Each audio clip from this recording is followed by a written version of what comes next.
The champagne flute slipped from my trembling fingers, crystal shattering against the marble floor of the grand ballroom.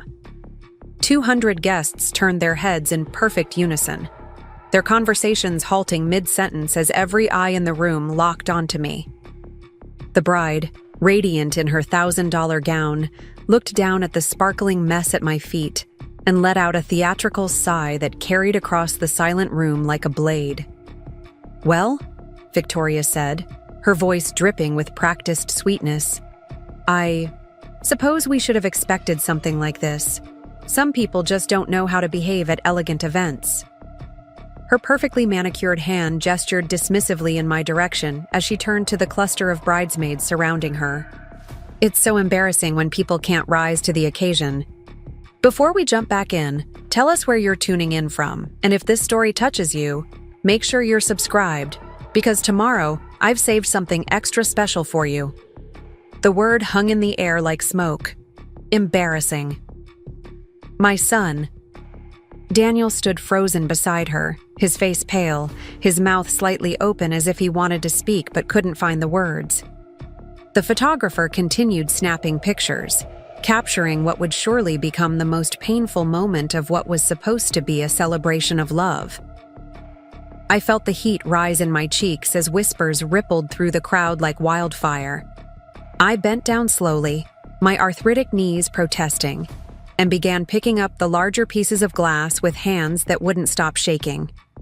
A server appeared beside me with a dustpan, but the damage was already done.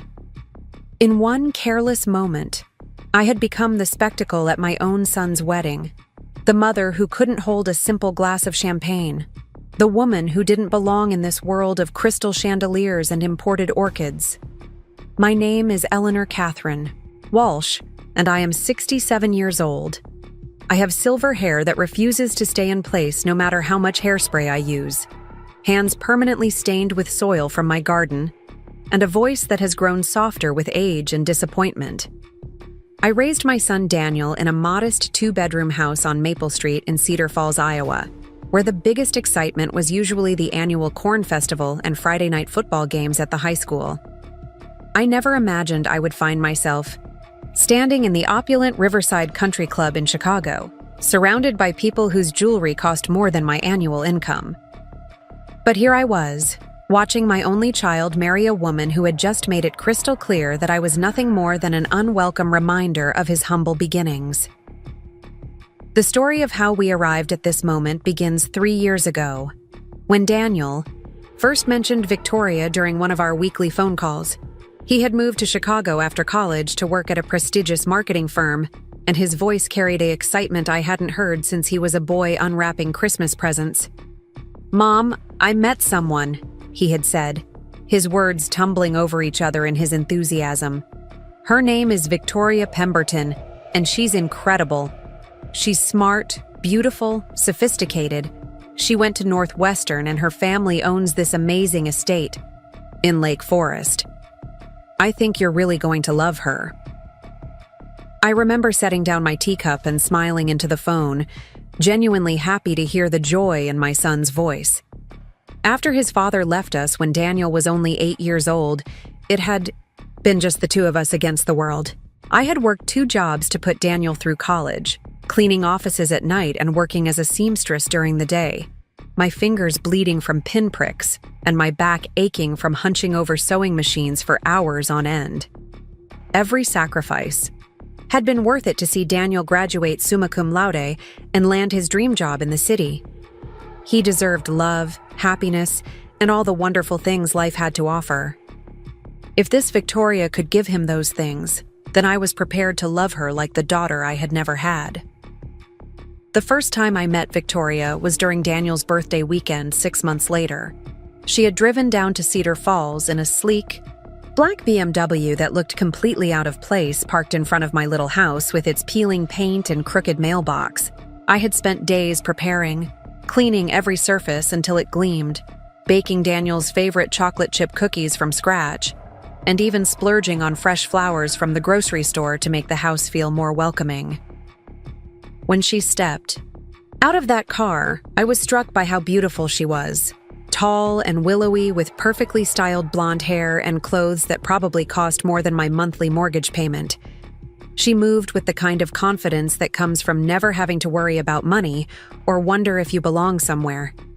Daniel beamed as he introduced us, his arm wrapped protectively around her waist. "Victoria, this is my mom, Eleanor. Mom, this is Victoria." I extended my hand with a warm smile, genuinely excited to meet the woman who had captured my son's heart. Victoria's handshake was brief and limp, her perfectly manicured nails barely grazing my work-roughened palm before she pulled away. "It's nice to meet you, Mrs. Walsh," she said, her tone polite but distant. Her eyes swept over my modest home, taking in the secondhand furniture and family photos in drugstore frames. I caught her nose wrinkle slightly, so briefly that I almost convinced myself I had imagined it. The weekend was a careful dance of politeness and awkward silences. Victoria smiled at all the right moments and made appropriate comments about the food, but I could sense her discomfort in every gesture. She perched on the edge of my old sofa like she was afraid it might stain her designer jeans, and when I offered to show her Daniel's childhood bedroom with its faded baseball wallpaper and trophies from Little League, she declined with a tight smile. "That's so sweet of you to offer, but I'm actually not feeling very well." The drive was quite tiring. Daniel was oblivious to the subtle tensions, lost in the glow of new love and proud to have his two favorite women in the same room. He kept trying to include Victoria in our conversations about his childhood, sharing funny stories about the time he tried to build a rocket in our backyard, or when he got suspended for defending a younger kid from bullies. Each story seemed to make Victoria withdraw further into herself, as if she was embarrassed by the normalcy of his upbringing. That night, as I was washing dishes in the kitchen, I overheard them talking in low voices on the front porch. I wasn't trying to eavesdrop, but the kitchen window was open and their voices carried on the evening breeze. "Your mother seems lovely," Victoria was saying, though her tone suggested otherwise. "She really is," Daniel replied enthusiastically. "She's been through so much, but she never let it show. After Dad left, she worked herself to the bone to take care of me. I wouldn't be where I am today without her." There was a pause, and then Victoria's voice again, careful and measured. "It must have been difficult growing up with such limited resources. I can see why you're so driven to succeed now." Something in her tone made my chest tighten. It wasn't quite pity, but it wasn't respect either. It was the voice of someone looking down from a great height, observing lives that were foreign, and somehow lesser than her own experience. "I never felt like we were poor," Daniel said, and I could hear the slight defensiveness creeping into his voice. "Mom made sure I had everything I needed. She's amazing." Preparing and narrating this story took us a lot of time, so if you are enjoying it, subscribe to our channel. It means a lot to us. Now back to the story. "Of course," Victoria agreed quickly. "I just meant that it must motivate you to want something different for your own future. For our future." I turned off the water and stepped away from the window, my heart heavy with a feeling I couldn't quite name. It wasn't anger exactly, but a deep sadness that the life I had built for my son, the sacrifices I had made, the love I had poured into raising him, could be reduced to something that needed to be overcome or left behind. The visits became less frequent after that weekend. Daniel would come home for holidays, but Victoria always had other commitments. A family gathering in the Hamptons, a charity gala in the city, a ski trip to Aspen with college friends. I told myself it didn't matter, that I understood she had her own family and obligations. But deep down, I felt the growing distance like a physical ache. When Daniel called to tell me they were engaged, his voice was electric with happiness. "She said, 'Yes, Mom. We're going to get married next spring at the Riverside Country Club. It's going to be incredible.'" I congratulated him with all the enthusiasm I could muster, pushing down the small voice in my head that whispered warnings I didn't want to hear. This was my son's happiness we were talking about. If Victoria made him happy, then I would find a way to be happy for them. I can't wait to help plan the wedding, I said, already imagining the mother-son dances and family traditions we could incorporate. What kind of flowers is Victoria thinking about? I know the most wonderful florist here in town who could probably work with whatever she has in mind. There was an awkward pause on the other end of the line. Actually, Mom, Victoria's family has a wedding planner they always use. Someone who specializes in high-end events. They've got everything pretty well handled already. The words stung more than I wanted to admit. Of course they would have their own wedding planner, their own vendors, their own vision that probably didn't include input from a small-town seamstress who bought flowers at the grocery store. Of course, I said, forcing brightness into my voice. I'm sure they know all the best people. Is there anything I can do to help? Maybe I could make something for the reception or help with the invitations? Another pause. Victoria's mom has some pretty specific ideas about how everything should look, but we'll definitely find something for you to contribute. The way he said it made me feel like a charity case, someone to be given busy work to keep them from interfering with. The real planning. I swallowed my hurt and focused on the joy in his voice. This wasn't about me. This was about Daniel starting his new life with the woman he loved. The months leading up to the wedding were a series of small exclusions and gentle dismissals. I wasn't invited to the engagement party, though I learned about it later when Daniel posted photos on social media. Dozens of elegantly dressed people raising champagne glasses in what appeared to be a private dining room at an exclusive restaurant. Victoria looked radiant in a cream-colored dress that probably cost more than I spent on clothes in a year, surrounded by her sorority sisters and country club friends. When I asked Daniel about it during our next phone call, he sounded genuinely apologetic. I'm sorry, Mom. It was just a small thing Victoria's parents threw together. Very last minute. Mostly her family and some work colleagues. I could see from the photos that it was anything but small or last minute. The room was decorated with elaborate floral arrangements and custom linens. A professional photographer had captured every moment. It was the kind of event that took weeks to plan and coordinate. But I didn't say any of that. Instead, I told Daniel I understood and asked him to give Victoria my congratulations. The bridal shower was another event I learned about secondhand. Daniel mentioned it casually during one of our calls, describing the beautiful gifts Victoria had received and the lovely afternoon her bridesmaids had organized at some spa in the city. When I gently asked if I might have been invited, he seemed genuinely surprised by the question. Oh, Mom, I don't think that's really Victoria's family's style. They're pretty traditional about keeping things within their social circle. But I know she appreciates all the support you've given us. Traditional, social circle, the words felt like polite euphemisms for something much less kind. I was beginning to understand that in Victoria's world, I simply didn't exist. I wasn't part of the story she was telling about her perfect wedding to her successful husband. I was a chapter that had already been written and filed away, irrelevant to the new narrative they were creating together. When the wedding invitation finally arrived in my mailbox, it was everything I had expected and nothing I had hoped for. Heavy cardstock with gold embossing, formal language that sounded more like a royal decree than a celebration of love. Mr. and Mrs. Harrison Pemberton request the honor of your presence at the marriage of their daughter Victoria Elizabeth to Mr. Daniel Thomas Walsh. Even on his own wedding invitation, Daniel's name seemed smaller, less important, an afterthought. To the Pemberton family legacy.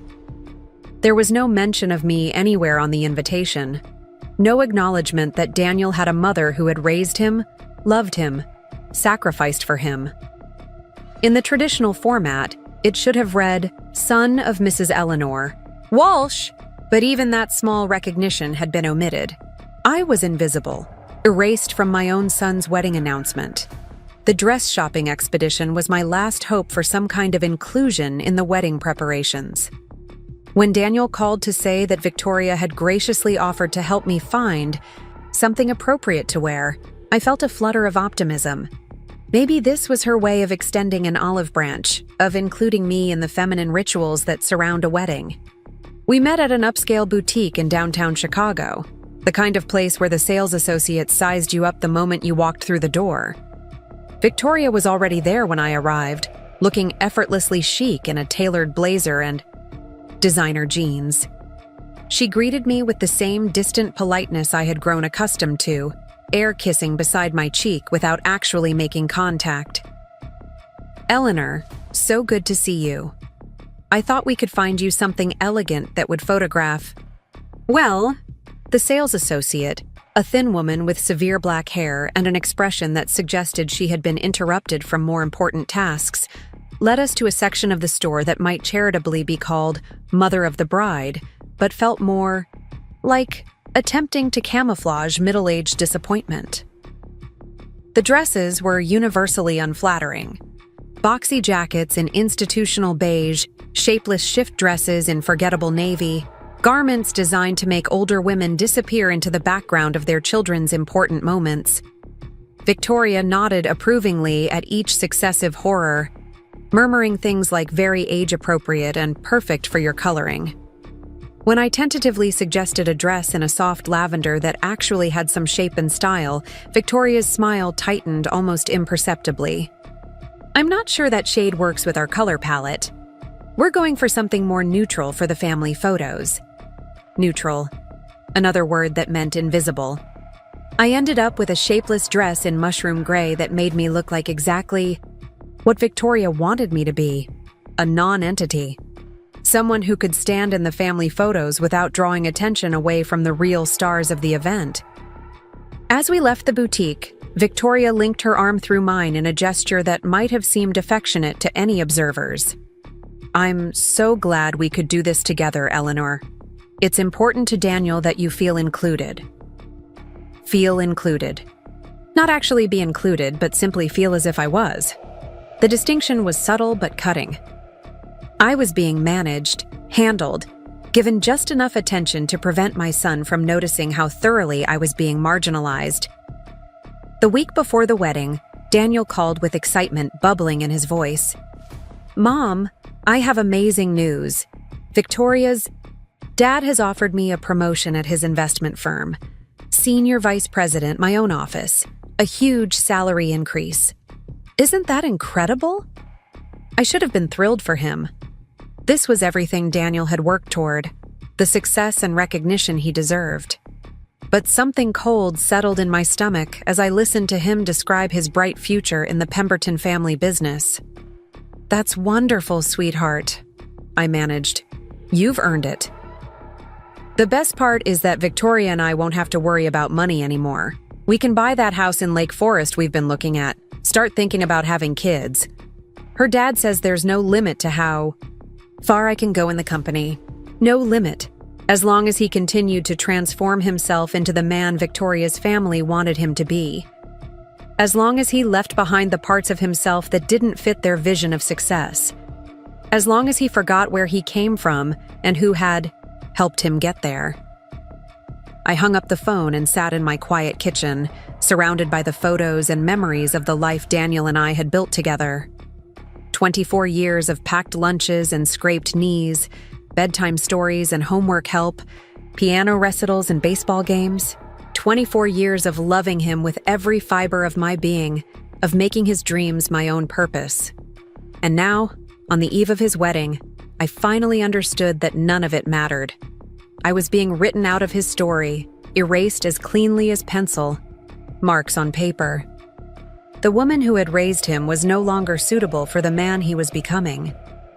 The morning of the wedding, I put on my gray dress and carefully applied the makeup techniques I had learned from YouTube videos. I styled my silver hair as best I could and added the small pearl earrings that had been my mother's. Looking in the mirror, I saw exactly what Victoria had wanted. A forgettable woman who would blend into the background of her perfect day. But as I drove the 3 hours from Cedar Falls to Chicago, something hardened in my chest. I may have been relegated to the role of embarrassing relative, but I was still Daniel's mother. I had earned my place at his wedding through years of love and sacrifice. I would stand in those photos and smile graciously, not because Victoria had granted me permission, but because I belonged there by right. I had no idea that by the end of the night, everything would change. That a single moment of clumsiness would lead to revelations that would shake the very foundation of Daniel's new life. That the truth I had been too polite to speak would finally demand to be heard. But that part of the story was still hours away, waiting in the shadows of what promised to be the most difficult day of my life. The drive back to Cedar Falls the next morning felt like traveling between two different worlds. As I left the pristine suburbs of Lake Forest behind, the landscape gradually shifted from manicured perfection to the honest farmland of Iowa. Rolling cornfields replaced gated communities, and roadside diners took the place of exclusive country clubs. With each mile, I felt myself shrinking back into the woman I had always been, the one who didn't belong in marble ballrooms or designer dresses. My little house on Maple Street looked smaller than ever when I pulled into the driveway. The paint was peeling more noticeably now, and the flower boxes I had planted with such care seemed wilted and neglected after just 2 days away. Everything about my life suddenly felt shabby and insufficient, viewed through the lens of the opulence I had just witnessed. Inside, the silence was deafening. The wedding photos that had seemed so precious just days before now looked like relics from a different era. Daniel, at 5 years old, gap-toothed and grinning in his Little League uniform. Daniel at high school graduation, proud in his cap and gown while I beamed beside him in my best dress from JCPenney. Daniel moving into his college dorm, both of us crying as we said goodbye to the childhood we were leaving behind. These images documented a relationship that apparently no longer existed. The woman in these photos had believed she was essential to her son's happiness, that their bond was unbreakable, that love and sacrifice created permanent connections. She had been naive in ways I was only beginning to understand. I tried to return to my normal routine, but everything felt hollow and mechanical. I watered my garden without really seeing the plants. I sorted through my sewing projects without any enthusiasm for the work. I prepared meals for one and ate, them standing at the kitchen counter, too restless to sit at the table where Daniel and I had shared thousands of conversations over the years. The phone calls stopped almost immediately. Daniel had been calling me every Sunday evening for years, a tradition that had started during his freshman year of college when he was homesick and overwhelmed. Those calls had been the highlight of my week, 45 minutes of connection that made the distance between us feel manageable.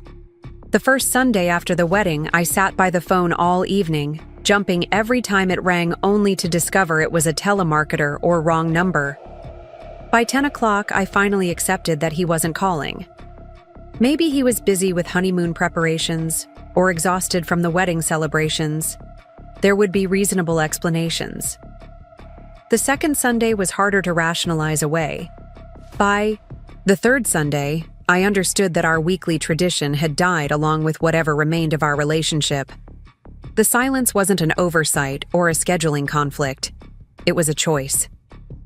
I began checking Daniel's social media obsessively, scrolling through photos from his honeymoon in Tuscany and later, images of their new house in Lake Forest.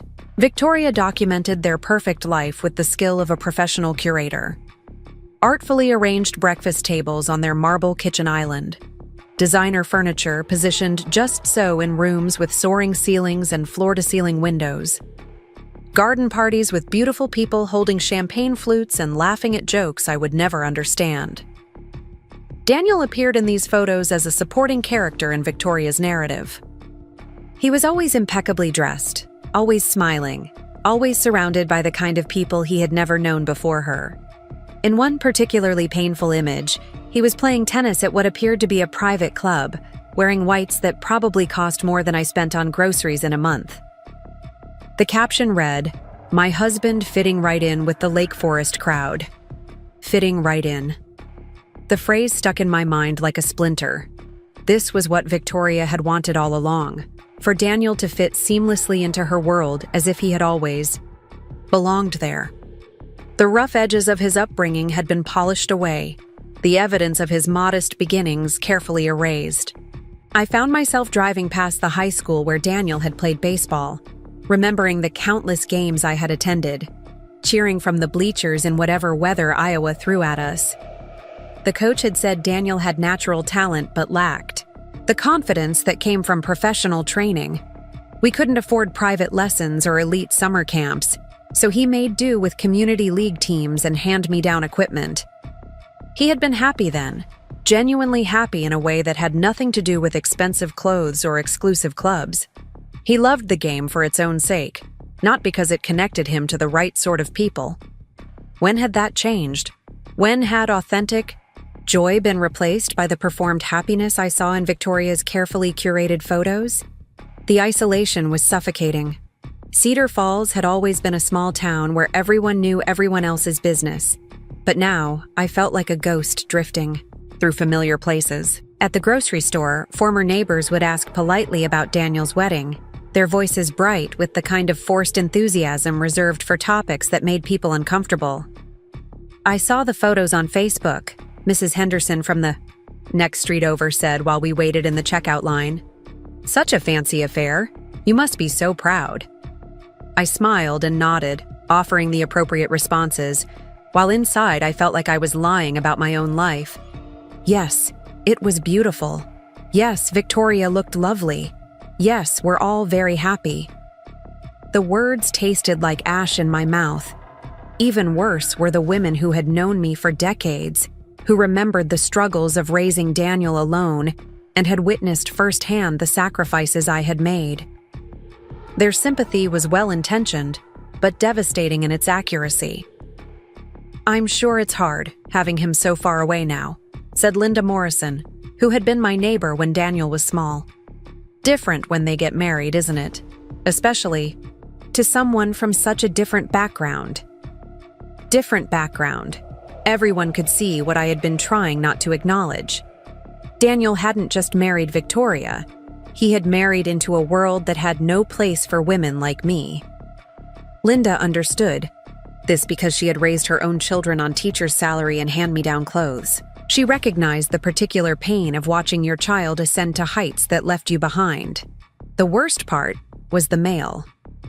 Wedding thank you notes began arriving from other guests, standard etiquette for such formal affairs. I opened each, one hoping for some small acknowledgement of my presence, some indication that I had mattered to the celebration in even the smallest way. Instead, I found generic cards with pre-printed messages and Victoria's perfect cursive signature. "Thank you for celebrating our special day with us. Your presence made our wedding complete." The irony was crushing. My presence had been tolerated, not celebrated, and had made their wedding complete only in the sense that my exclusion would have been too obvious to ignore. Daniel's name appeared on the cards too, but I recognized Victoria's handwriting throughout. He hadn't even participated in thanking the guests at his own wedding. Every aspect of their social obligations was being managed by his new wife, further evidence of how completely she was taking control of his life. I started attending the early service at First Methodist, the one that attracted mostly elderly congregants and young families with small children.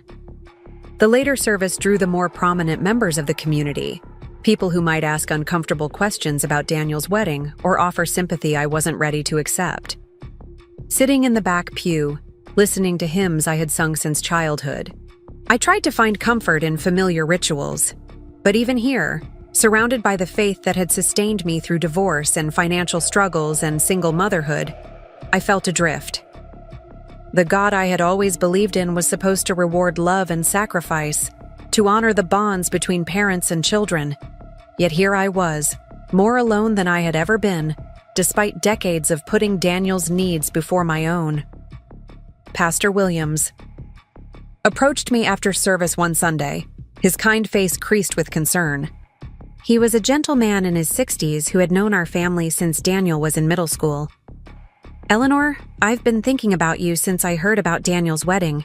How are you adjusting to this new chapter? The carefully neutral way he phrased the question told me everything. Even our pastor understood that this wasn't a simple case of empty nest syndrome. This was something more fundamental, a severing of connections that went beyond normal developmental changes. I'm managing, I said, because what else could I say? That I felt like I was grieving someone who was still alive? That I lay awake at night wondering what I had done wrong? That I was beginning to question whether everything I had believed about maternal love was naive foolishness. Marriage changes families, Pastor Williams said gently. Sometimes those changes are harder than we expect. Remember that love doesn't disappear just because circumstances shift. I wanted to believe him, but the evidence suggested otherwise. Love might not disappear, but it could certainly be redirected, diminished, and ultimately rendered irrelevant by more powerful forces like ambition and social pressure. The autumn months passed in a haze of routine and disappointment. I threw myself into my sewing work, taking on more alterations than I could comfortably handle just to keep my hands busy and my mind occupied. The repetitive motions of hemming and mending provided a kind of meditation, requiring just enough concentration to prevent my thoughts from spiraling into darker territory. My small sewing room became a refuge filled with the familiar sounds of my ancient Singer machine and the soft rustle of fabric. Women from town brought me their projects, and I lost myself in the satisfaction of making things fit properly, of fixing what was broken, of taking something ordinary and making it special. But even this sanctuary was invaded by reminders of my changed circumstances. Mrs. Patterson brought me a bridesmaid dress that needed significant alterations for her daughter's wedding, and as I worked on the delicate beadwork, I couldn't help remembering Victoria's elaborate gown and the small army of seamstresses who had undoubtedly worked on it. "My daughter's so excited," Mrs. Patterson chattered while I pinned the hem. "It's not going to be a huge affair like some weddings these days, but we're doing our best to make it special. You know how important these moments are for mothers." Mothers. The word hit me like a physical blow.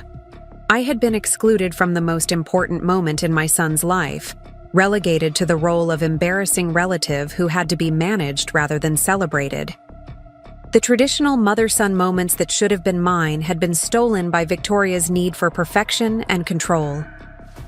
I finished the dress in silence, my vision blurred by tears I refused to let fall.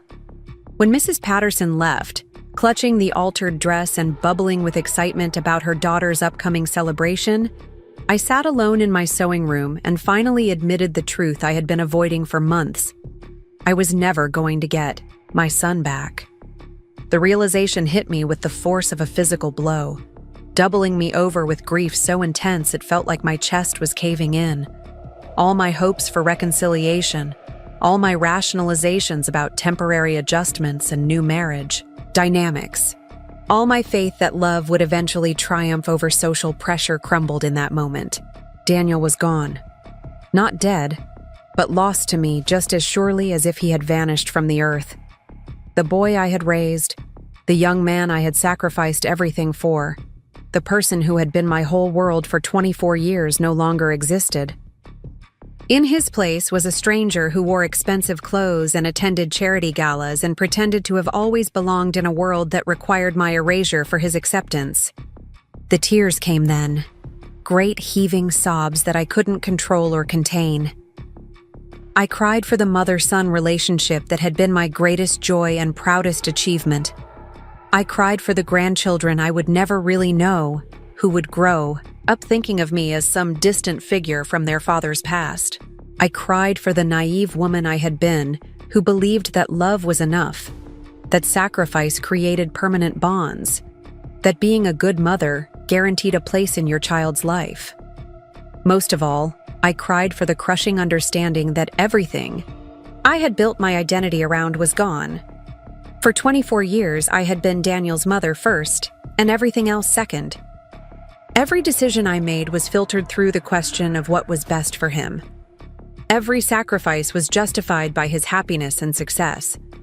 Every penny saved, every opportunity foregone, every relationship neglected was acceptable because I was investing in his future. Now, sitting alone in my cluttered sewing room, surrounded by the modest life I had built around his needs, I realized I had no idea who I was supposed to be without him. The woman who existed independently of her role as Daniel's mother was a stranger I had never bothered to meet. The phone rang, jarring me out of my spiral of self-pity. For a wild moment, my heart leaped with the irrational hope that it might be Daniel, finally calling to bridge the silence that had grown between us. Instead, it was my sister Patricia calling from Phoenix. Patricia was 10 years older than me, and had always been the practical one in our family. She had married her college sweetheart, raised 3 successful children, and navigated life with the kind of steady competence I had always envied. Her kids called her regularly, visited for holidays, and included her in their major life decisions. She had done everything right, while I had apparently done everything wrong.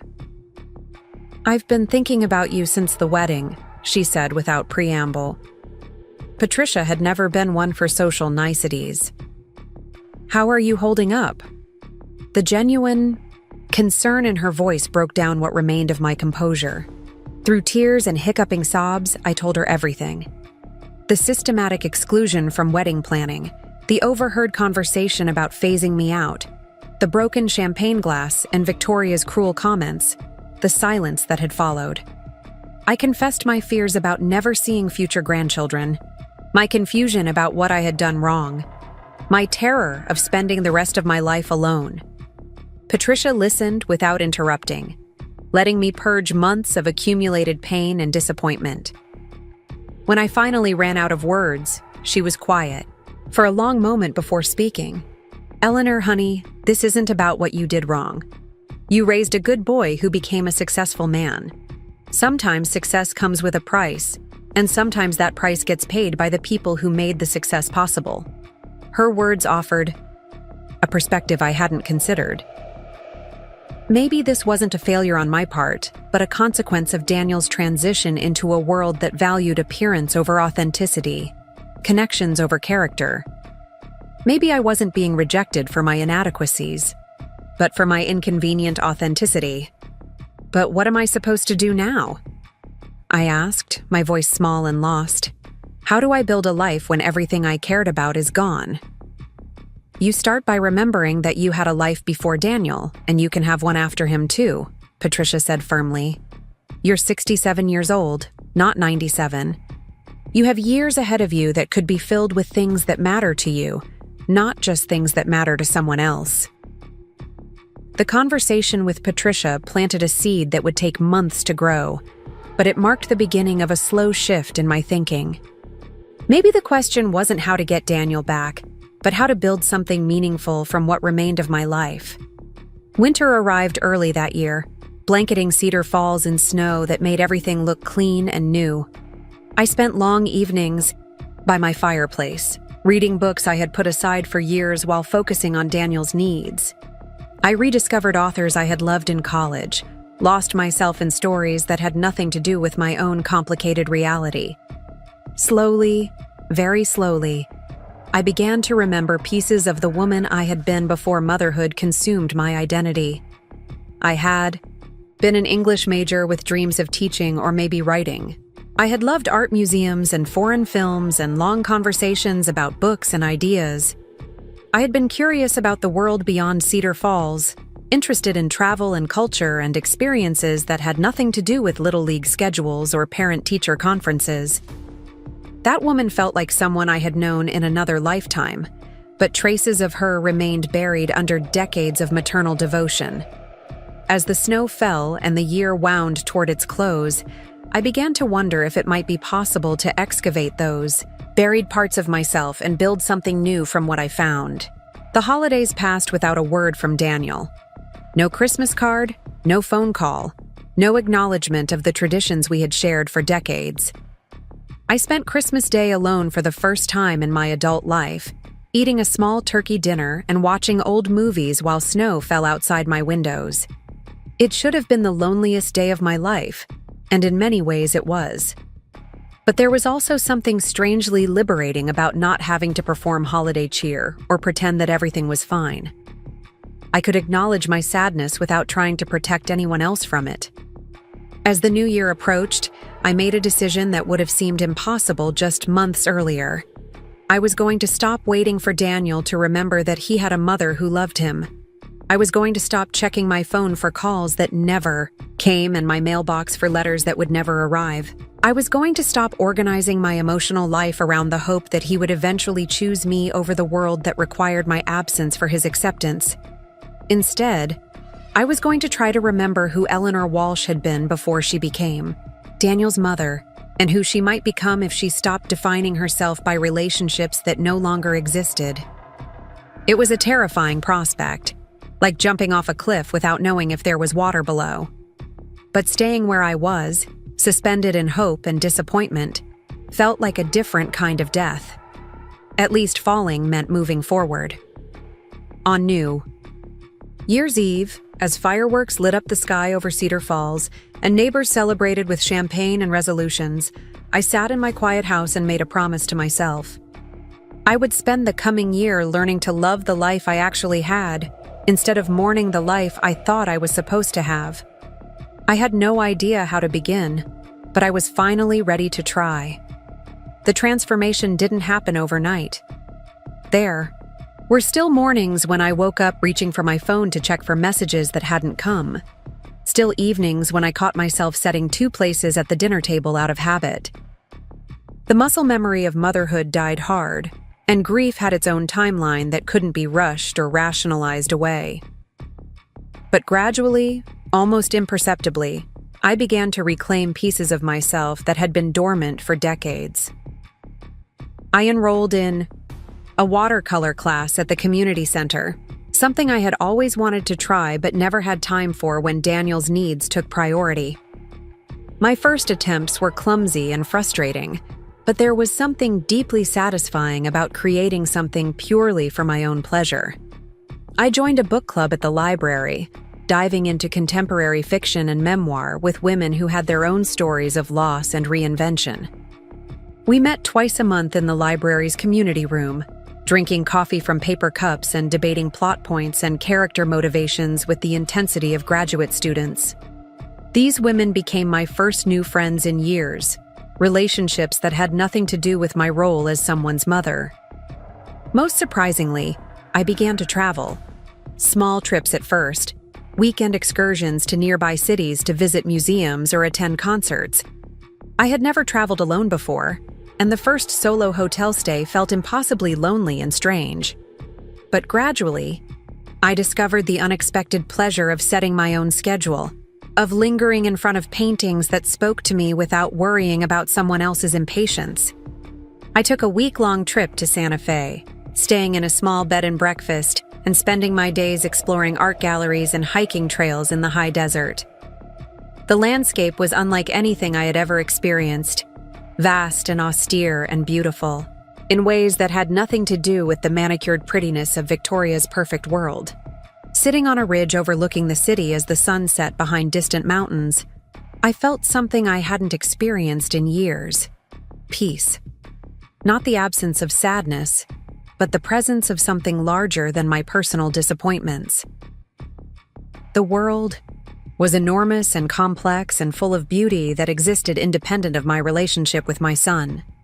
This didn't mean I stopped missing Daniel, or hoping that he might someday remember the woman who had raised him. The love I felt for him was too deep to simply disappear, and probably always would be. But that love no longer defined the boundaries of my existence. I was learning to be someone other than Daniel's mother, and to my surprise, that someone was worth knowing.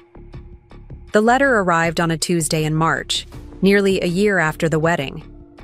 I recognized Daniel's handwriting immediately, though it looked different somehow, more formal and controlled than the scrawled notes he used to leave me as a teenager. My hands shook as I opened it, unsure whether I wanted to read what he had written. The letter was brief and devastating in its carefully chosen words, He was writing to let me know that Victoria was pregnant. They were expecting their first child in September.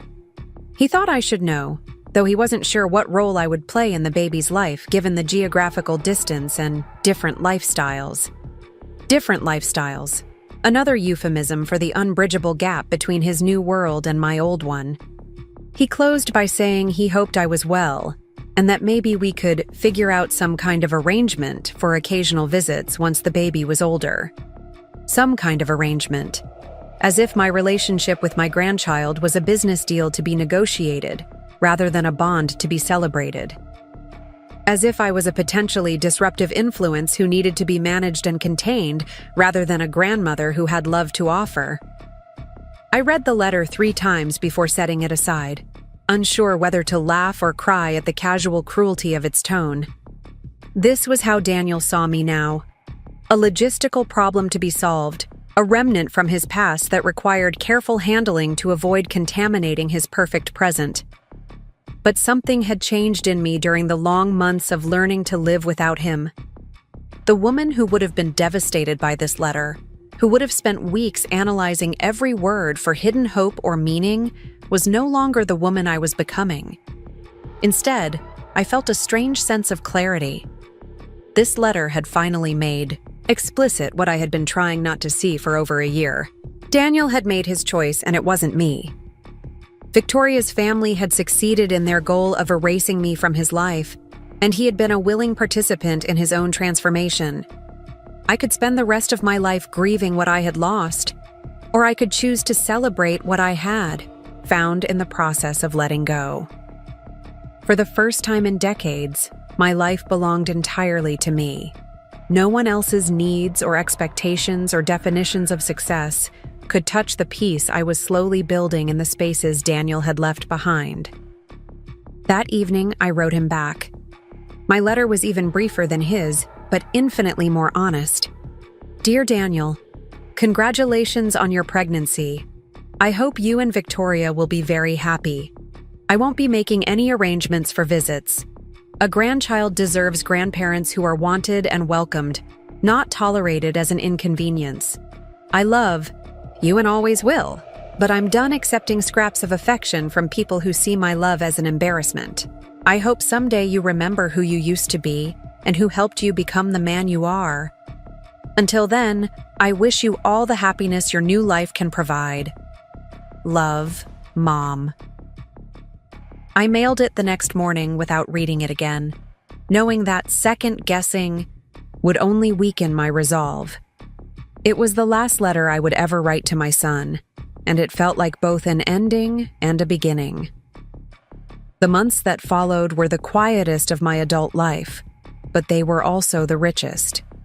I was learning the difference between loneliness and solitude, between missing someone and missing the idea of them.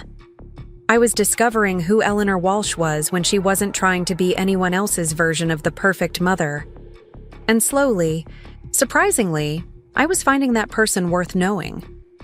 3 years had passed since that devastating wedding day, and I barely recognized the woman I had become. The transformation hadn't been sudden or dramatic, but rather a slow excavation of someone who had been buried beneath decades of self-sacrifice and maternal devotion. At 70, I had silver hair that I wore long and loose instead of in the practical bun I had maintained for years. My hands, once soft from sewing and cooking, were now strong and weathered from the pottery wheel I had discovered at the community center. My little house on Maple Street had undergone its own metamorphosis. Gone were the shrine-like displays of Daniel's childhood achievements, replaced by artwork I had created myself and photographs from my travels. The walls now held watercolors of New Mexican sunsets and black and white prints from my photography class. Books filled every surface, stacked in precarious towers that spoke of a mind hungry for new ideas after years of intellectual starvation. I had become someone I never imagined I could be. A woman content with her own company, excited by her own projects, fulfilled by friendships that had nothing to do with shared children or old obligations. The book club had expanded into dinner parties where we debated everything from politics to poetry. My art classes had led to small exhibitions at local coffee shops and the library. I had even started writing, tentative at first, then with growing confidence as I discovered I had stories to tell that weren't about other people's lives. The loneliness that had nearly destroyed me in those first months after Daniel's wedding had been replaced by something I hadn't experienced since I was young. Genuine solitude that felt like a gift rather than a punishment. I could spend entire Sundays reading without checking my phone, travel to new cities without reporting my whereabouts to anyone, make decisions based solely on what interested me rather than what someone else needed. It was during this period of renaissance that I received the phone call that would shatter my carefully constructed peace. The voice was unfamiliar, professional, but warm. "Mrs. Walsh? This is Dr. Jennifer Morrison from Chicago Memorial Hospital. I'm calling about your son, Daniel Walsh." My blood turned to ice. Despite everything that had happened between us, despite the years of silence and rejection, the maternal instinct never truly dies. "Is he hurt? What happened?" "Mr. Walsh is stable now, but he was in a serious car accident 3 days ago. He sustained a traumatic brain injury and has been in a medically induced coma while we waited for the swelling to reduce. He's conscious now, but he's experiencing some memory issues." Memory issues. The words felt surreal, loaded with implications I couldn't yet process. What kind of memory issues? Dr. Morrison's voice was carefully neutral. "He remembers his childhood clearly, but seems to have significant gaps in his recent memory. The last few years are unclear to him. We expect most of his memory to return as he heals, but right now he's been asking for you repeatedly. Mrs. Walsh, he doesn't seem to remember being married." The world tilted sideways. Daniel, lying in a hospital bed, his mind somehow reset to a time before Victoria had transformed him into someone I didn't recognize. The irony was so sharp it felt like a physical pain. After 3 years of learning to live without him, fate had handed me back the son I thought I had lost forever. But it was more complicated than that, of course. Dr. Morrison explained that Victoria was devastated that she had been at his bedside constantly, trying to help him remember their life together. Their 2-year-old daughter, Emma, was too young to understand why Daddy didn't recognize her. The entire carefully constructed world they had built together was crumbling because Daniel's injured brain couldn't access the memories that made it real. "Would you be able to come to Chicago?" Dr. Morrison asked gently. His agitation has been concerning, and familiar faces from his clearer memories might help with his recovery. I should have felt vindicated. Victoria, who had worked so systematically to erase me from Daniel's life, now needed me to help restore what had been lost. The woman who had called me embarrassing and orchestrated my exclusion was now forced to watch her husband cry out for a mother he couldn't remember rejecting. Instead, I felt something much more complex: grief for the young woman whose perfect life had been shattered by random chance, and terror at the prospect of opening myself up to Daniel's love again, knowing it might disappear as quickly as his memories returned. "I'll drive up tomorrow," I heard myself saying, though I wasn't sure it was the right decision. The drive to Chicago felt like traveling backward through time. With each mile, I found myself remembering the young mother I had been, the woman who would have moved mountains to ease her son's pain. By the time I reached the hospital, my hands were shaking and my carefully constructed emotional defenses were crumbling. The ICU was a maze of machines and monitors, soft beeping sounds, and the hushed conversations of medical staff. Victoria sat in the hallway outside Daniel's room, looking nothing like the polished woman who had orchestrated my humiliation 3 years earlier. Her blonde hair was unwashed and pulled back in a messy ponytail. She wore yesterday's clothes, and no makeup, her eyes red-rimmed and hollow with exhaustion.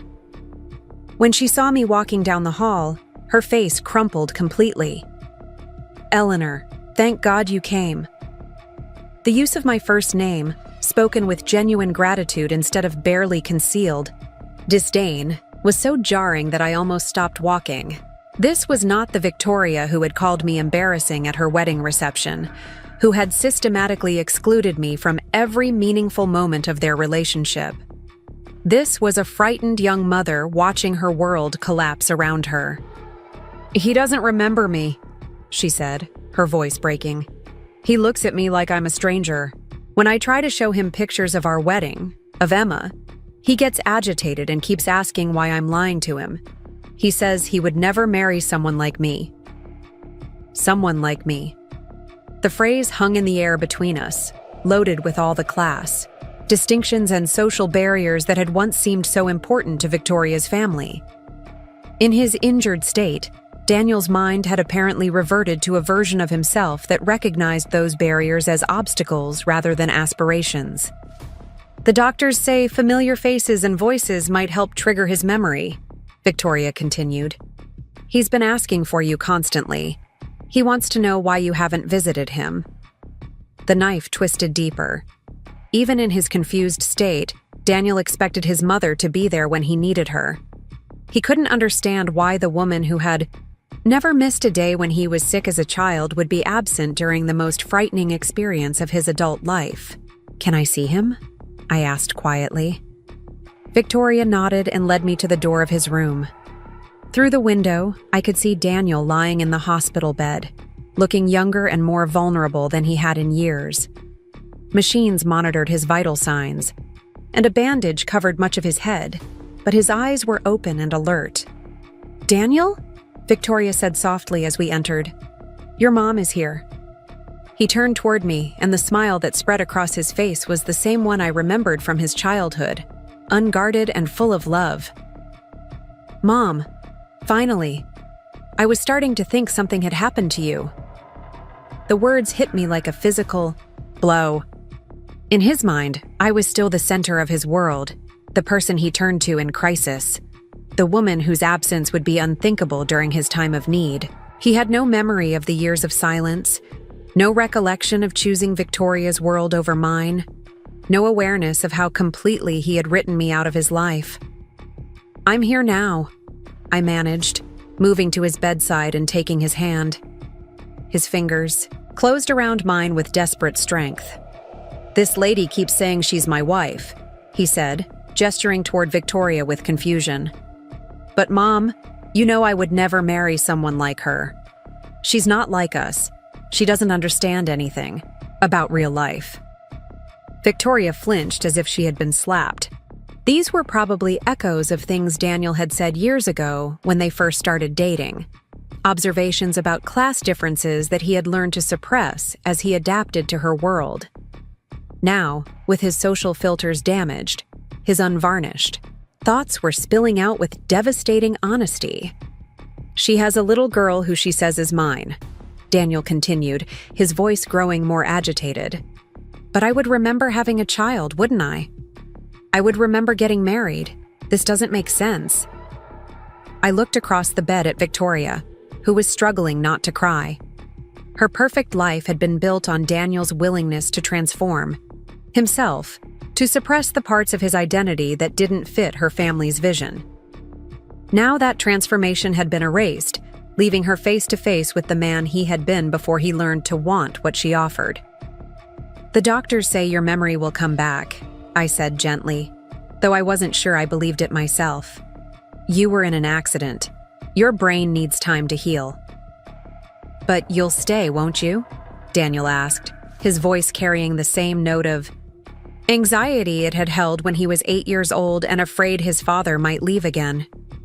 "You won't go back to Iowa while I'm like this?" I found myself nodding before I could think through the implications. "I'll stay as long as you need me." Victoria excused herself shortly after, claiming she needed to check on Emma, but I suspected she couldn't bear to watch Daniel's obvious preference for my company over hers.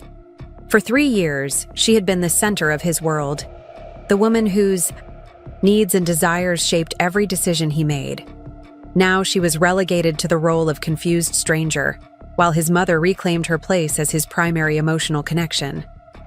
Over the following days, I found myself living in a strange parallel universe where Daniel loved me unconditionally again, He wanted me to stay in his room constantly, grew anxious when I left for meals or to shower at the hotel Victoria had arranged for me. He peppered me with questions about his life, trying to piece together the years that remained frustratingly blank. The gaps in his memory were specific and telling. He remembered his childhood clearly, could recite the names of his Little League teammates, and recall conversations we had held over dinner when he was in high school.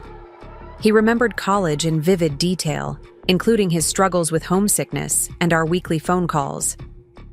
But everything after graduation was hazy at best, full of confusing fragments that didn't fit together into a coherent narrative. "I remember meeting this girl at work," he said during one of our long conversations while afternoon light filtered through his hospital window. "Victoria something. She was beautiful but seemed kind of cold.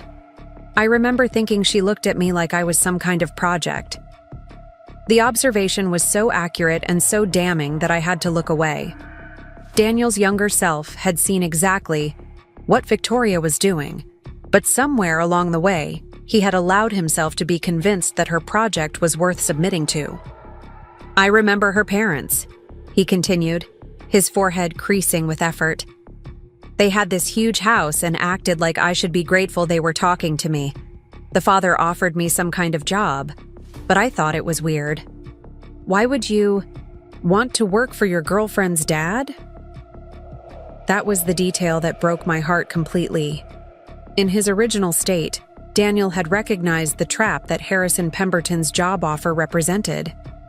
He had understood instinctively that accepting would compromise his independence and tie him to a family that saw him as a charity case rather than an equal. But somehow, Victoria and her parents had worn down his resistance until accepting seemed like the smart, mature choice. Victoria visited every day, often bringing Emma in the hope that seeing his daughter might trigger some recognition. The little girl was beautiful, with Daniel's dark hair and eyes, but Victoria's delicate features.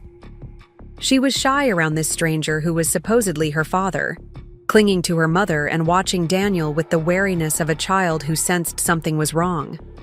These visits were painful for everyone involved. Daniel tried to be kind to the little girl, but his interactions with her were stilted and artificial.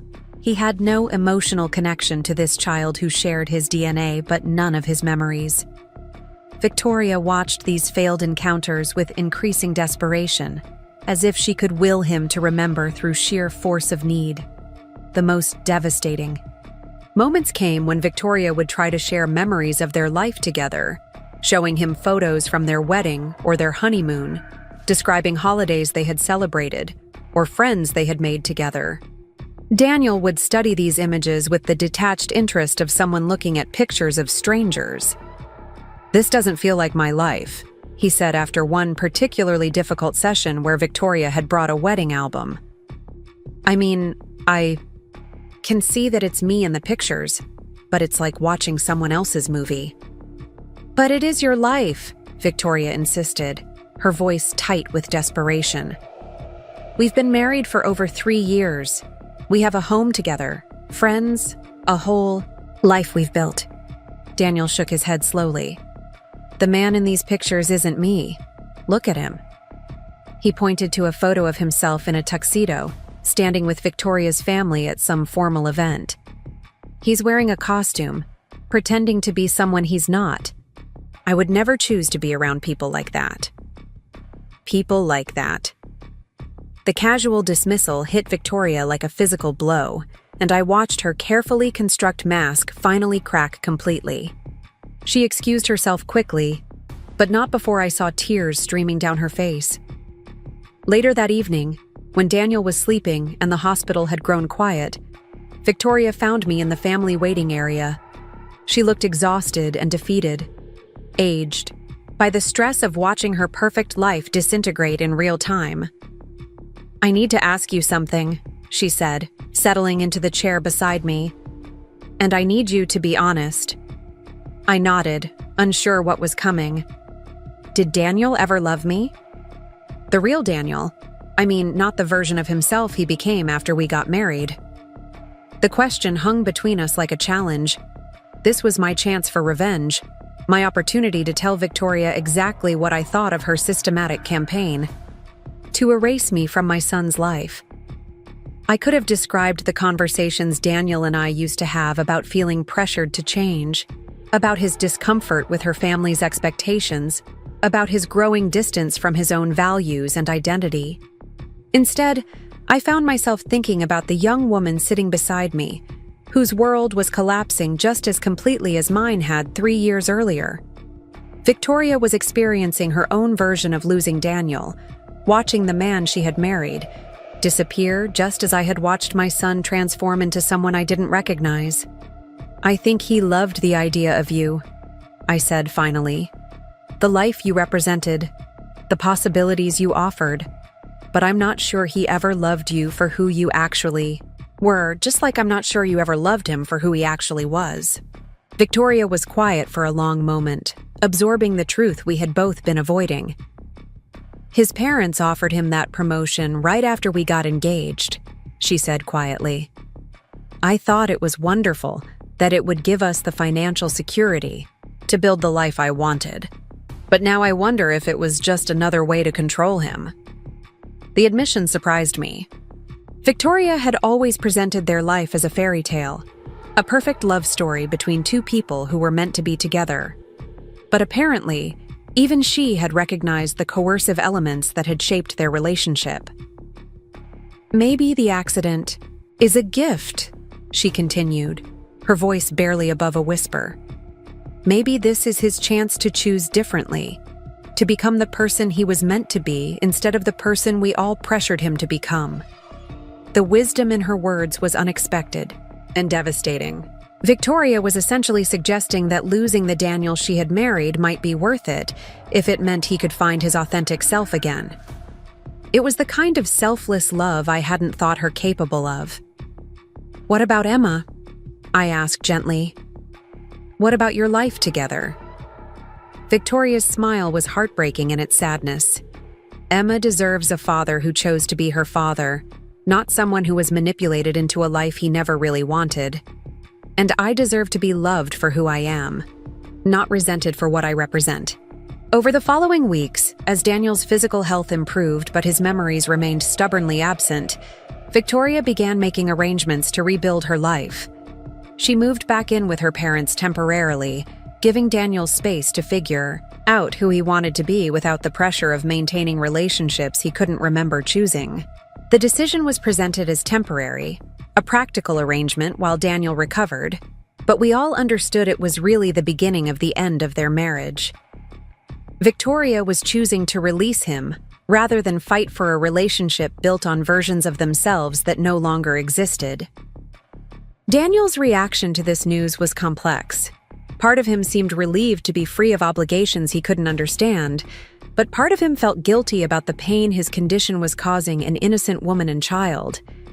The guilt was especially sharp regarding Emma, whom he recognized deserved better than a father who felt like a stranger to her. "I keep thinking I should remember loving her," he confided to me one afternoon as we watched Emma play in the hospital garden through his window. "She's my daughter, but when I look at her, I feel nothing. Not love, not connection, just responsibility." It was a brutal honesty that cut through all the social expectations and emotional manipulation that had shaped the last few years of his life. Daniel was learning the difference between chosen love and imposed duty, between authentic connection and performed relationship. As his release date approached, Daniel faced a choice that would define the rest of his life. He could try to rebuild his marriage to Victoria, attempt to reconnect with the daughter he couldn't remember loving, and return to the successful career that had been arranged for him by his father-in-law. Or he could start over, building a life based on who he actually was, rather than who others needed him to be. The night before he was scheduled to leave the hospital, Daniel asked me to help him make the decision that had been weighing on him for weeks. "I don't know what to do, Mom," he said, his voice carrying the same uncertainty it had held when he was a teenager facing his first major life choice. Everyone keeps telling me I should try to get my memory back, that I should fight for my old life. But what if my old life was wrong? What if losing those memories was the best thing that ever happened to me? I looked at my son, seeing glimpses of the boy I had raised alongside the man he had become and the person he might still choose to be. The decision wasn't really mine to make, but for the first time in years, I felt like my opinion mattered to him again.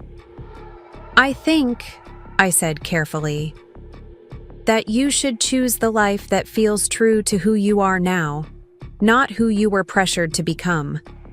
Your memories might come back, or they might not. But either way, you get to decide what kind of man you want to be going forward." Daniel nodded slowly, and I could see him weighing the implications of choosing authenticity over expectation, love over obligation, his own values over other people's definitions of success. The choice he made would reshape not just his future, but mine as well. Because for the first time in 3 years, I was about to discover whether the son I had lost was truly gone forever, or if he had just been waiting for permission to come home. That night, as I sat in my hotel room preparing for whatever tomorrow might bring, I realized that Daniel's accident had given both of us something we thought was lost forever: a second chance to choose each other. Not out of duty or guilt or social expectation, but out of genuine love and mutual respect. Whether we would take that chance remained to be seen, but for the first time since his wedding day, I had hope that the story between us wasn't over yet. Daniel's discharge from the hospital came on a crisp October morning when the leaves outside his window had turned the colors of flame. 3 weeks had passed since the accident. 3 weeks of medical evaluations and cognitive tests of Victoria's eye, tearful visits, and Emma's confused stares, of conversations between Daniel and me that felt like stepping back in time to when we actually knew each other. Dr. Morrison had been cautiously optimistic about his physical recovery, but remained uncertain about his memories. "Some patients regain everything within months," she explained, as we sat in her office reviewing Daniel's discharge papers. "Others never recover certain periods of their lives. The brain is remarkably resilient, but it's also unpredictable. What matters most now is that Daniel feels supported as he decides how to move forward." Victoria had spent the previous evening with Daniel, having what they both described as the most honest conversation of their relationship. She had finally stopped trying to convince him to remember their life together and instead asked him what he wanted for his future. The result was a mutual decision that felt like both an ending and a beginning. They would divorce, quietly and amicably, with Victoria retaining primary custody of Emma. Daniel would have visitation rights, but they all understood that his relationship with his daughter would need to be built from scratch, if it could be built at all. Victoria's parents had been devastated by the decision, not because they loved Daniel, but because they had invested so much in transforming him into their ideal son-in-law. Harrison had already begun making calls to replace Daniel at the investment firm, his disappointment palpable but unsurprising. The house in Lake Forest would be sold, with Victoria using her share to buy something smaller but still respectable in Evanston. Daniel, meanwhile, had shocked everyone by announcing his intention to return to Iowa with me, at least temporarily, while he figured out what kind of life he wanted to build from the fragments of who he used to be. "I need to remember who I was before I became someone else," he had told Victoria during their final conversation as husband and wife. "Maybe being back where I grew up will help me understand how I lost myself in the first place." Victoria had accepted this decision with more grace than I expected, though I suspected her calm exterior hid a deep well of grief for the future she had planned so carefully. She was only 35 years old, beautiful and accomplished, with enough family money to ensure she and Emma would never want for anything material. But she would be starting over emotionally, learning to build relationships based on authenticity rather than manipulation. The drive back to Cedar Falls felt like a pilgrimage in reverse. Daniel sat in the passenger seat of my Honda, staring, out at the landscape with the fascination of someone seeing familiar territory through new eyes.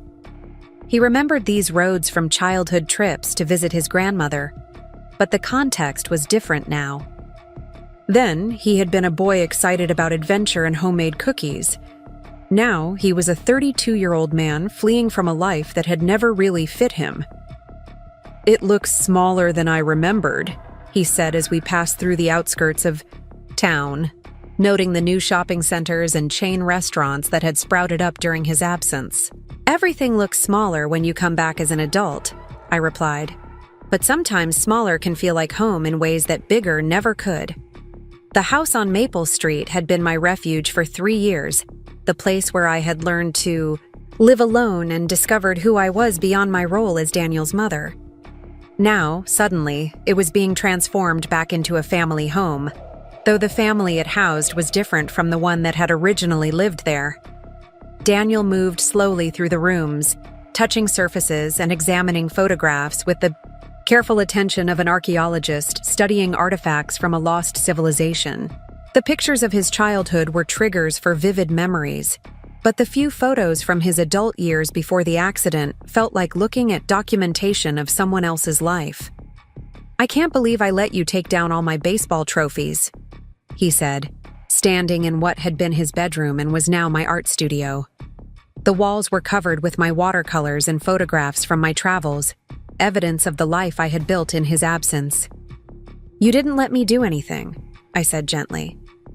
"You weren't here to have an opinion about what I did with the space." The truth of that statement hung between us, a reminder of the years of silence that his memory loss had temporarily erased. Daniel studied my artwork with genuine interest, seeing his mother as an artist for perhaps the first time in his life. "These are really good, Mom," he said, examining a series of desert landscapes I had painted during my trip to Santa Fe. "I never knew you were talented like this." "You never asked," I replied, then immediately regretted the sharpness in my voice. But Daniel didn't flinch from the criticism. "I was a selfish son, wasn't I?" he asked quietly. "Even before the accident, before I forgot everything. I took you for granted." The question was so direct, so lacking in the careful diplomacy that had characterized our relationship in recent years, that I found myself answering with equal honesty. "You weren't selfish, you were ambitious, and you got caught up in a world that required you to leave certain parts of yourself behind, including me." Daniel nodded slowly, processing this information with the same methodical approach he had once applied to his studies. "Victoria's family never liked me, did they?" "Not really. They liked the idea of me, but only after I became someone different." "I think they saw you as a project," I said carefully. "Someone who could be improved and molded into their image of success. And I think you let them because you wanted what they offered.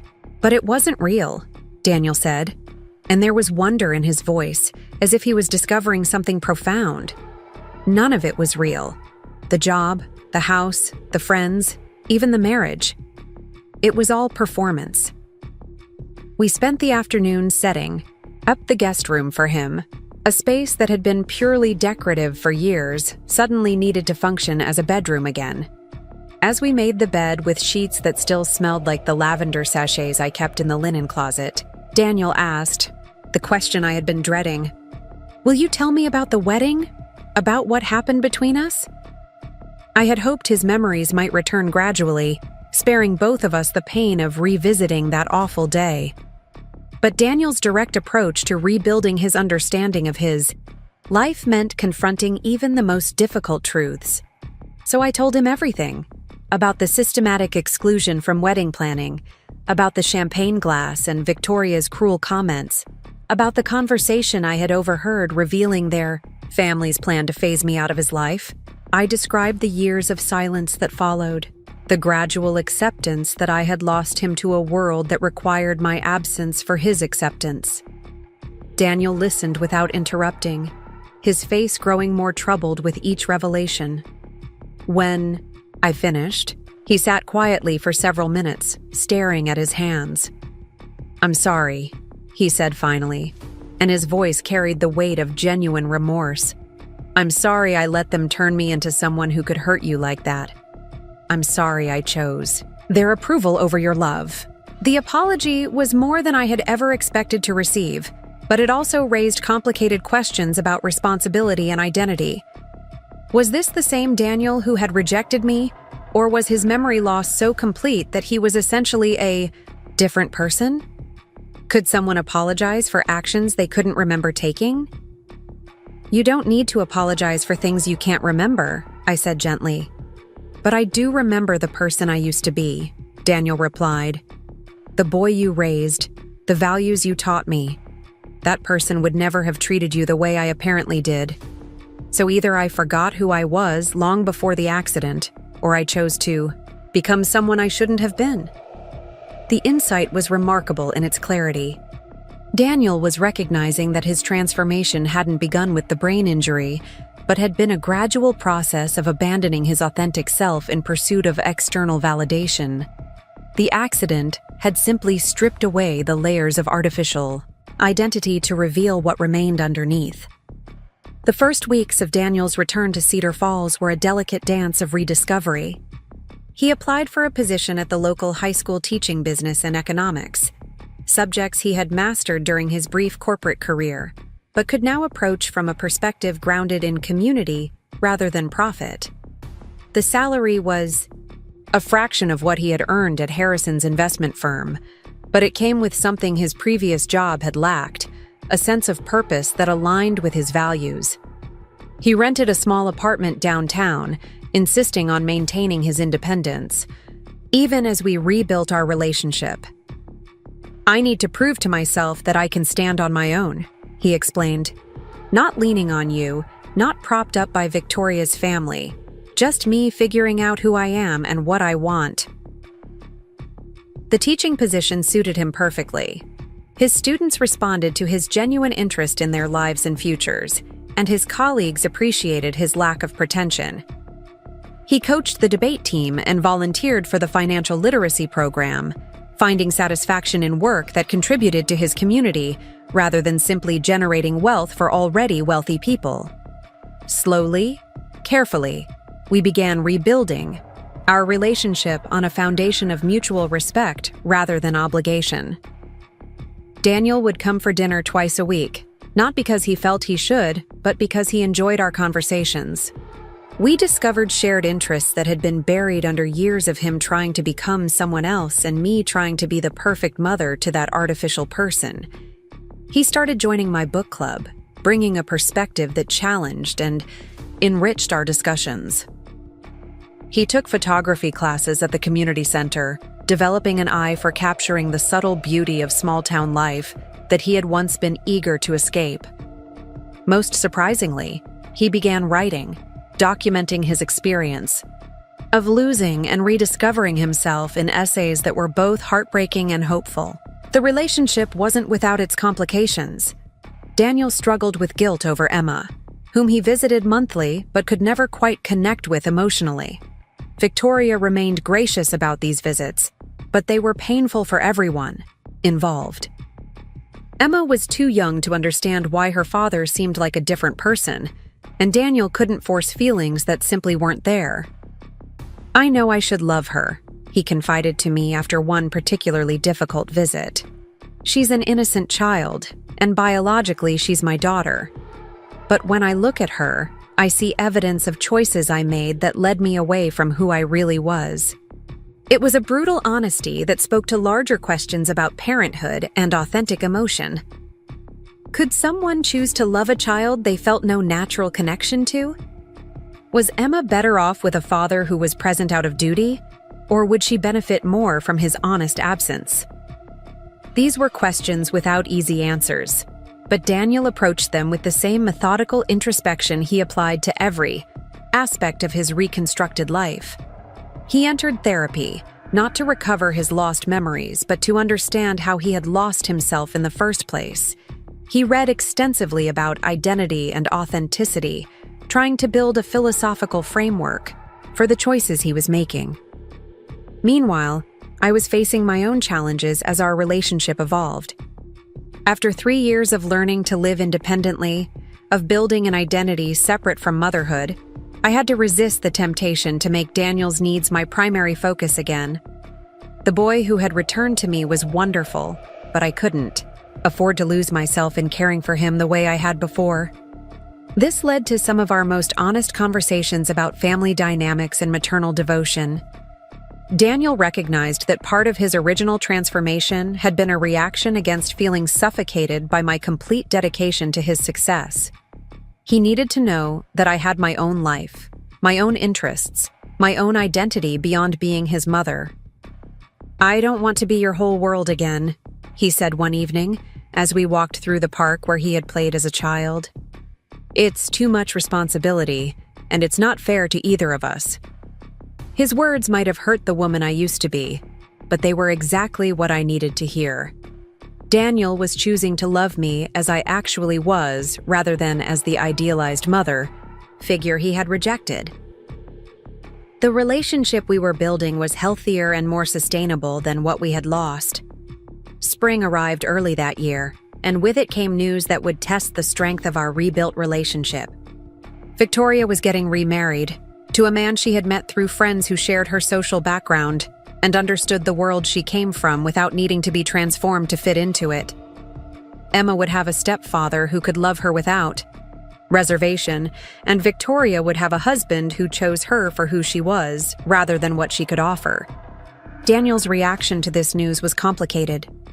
He felt relief that Victoria was finding happiness with someone who could give her authentic love, but also a renewed sense of guilt about Emma's future. His daughter would now have a complete family unit that didn't include him, and while he recognized this was probably for the best, it still felt like a failure of some fundamental kind. "Maybe this is how it's supposed to be," he said as we discussed the news over coffee in my kitchen.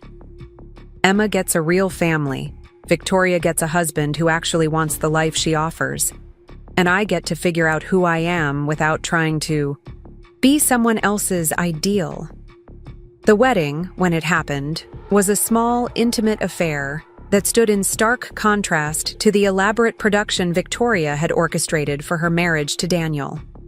The guest list was limited to close family and friends, people who had known the couple long enough to understand the authenticity of their connection.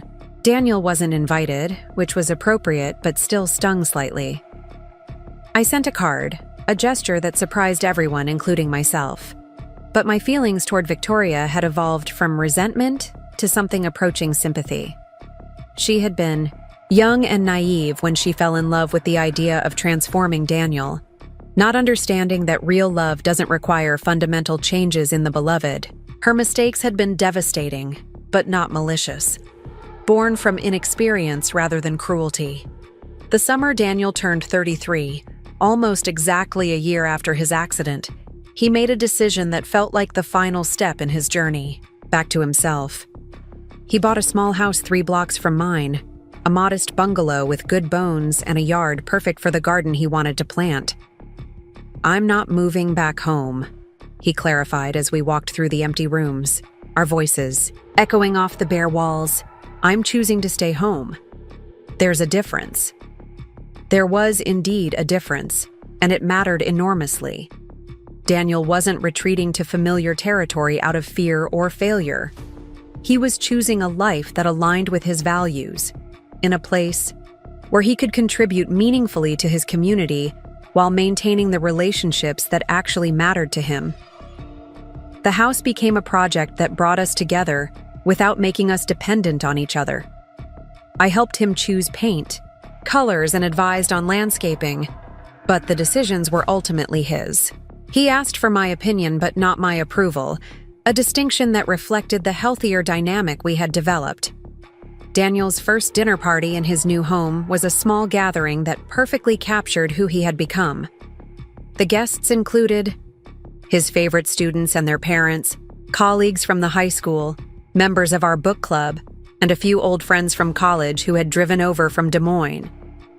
The conversation ranged from local politics to literary criticism to teenage social dynamics, topics that mattered to people who cared about community and connection rather than status and wealth. I watched my son move through his own space, comfortable and confident in ways he had never been during his years in Lake Forest. He served food he had cooked himself, wine he had chosen for its taste rather than its label, and he seemed genuinely happy in a way that had nothing to do with external validation. "Thank you," he said to me later as we cleaned up the kitchen, together, "for not giving up on me, even when I gave up on myself." "Thank you for finding your way back," I replied, though I knew the journey had been his to make. That autumn, 2 years after the accident that had changed everything, Daniel received an unexpected visitor. Emma, now 4 years old and curious about the world beyond her immediate experience, had asked to meet Daddy Daniel separately from the formal visits they had been having. Victoria brought her to Cedar Falls on a Saturday afternoon, and we all gathered in Daniel's living room with the awkwardness of people trying to navigate uncharted emotional territory. Emma was a beautiful child, intelligent and articulate, but she approached Daniel with the wariness of someone meeting a stranger who claimed a connection she couldn't understand. "Mom says you're my first daddy," Emma said with the directness children bring to complicated situations. "But I don't remember you." "I don't remember you either," Daniel replied honestly. "But maybe we could get to know each other now, without worrying about what we're supposed to remember." It was a brilliant approach that removed the pressure from both of them to perform feelings they didn't have. Instead of trying to resurrect a father-daughter relationship that had never really existed, they could start fresh and see what developed naturally. The visit was tentative but promising.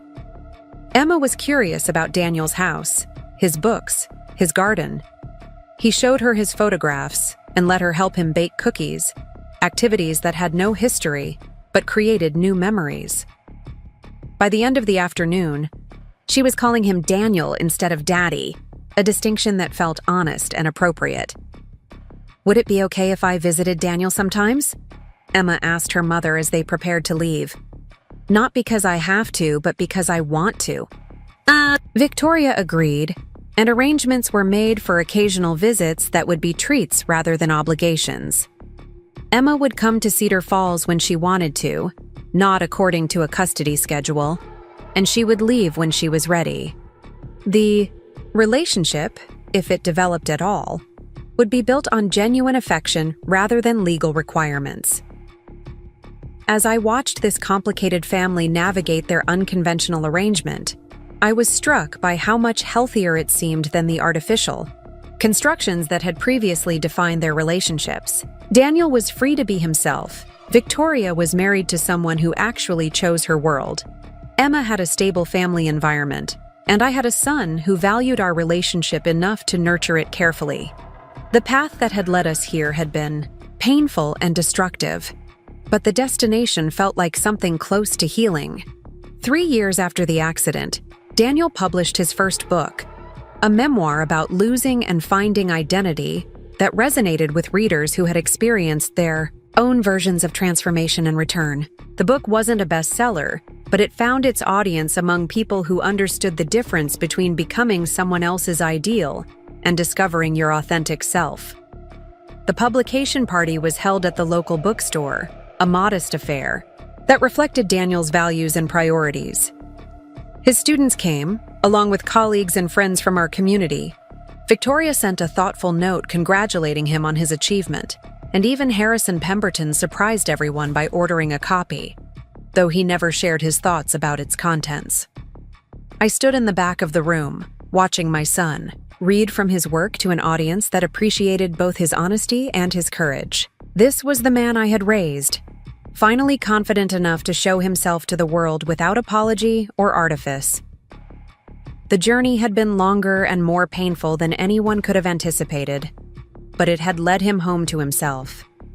The question that had haunted me for years, whether love and sacrifice create permanent bonds between parent and child, had finally been answered. Those bonds exist, but they can be tested, strained, and even temporarily severed by the pressures of transformation and the pursuit of external validation. What matters is whether both people are willing to do the work of rediscovering and choosing each other when the artificial constructions fall away.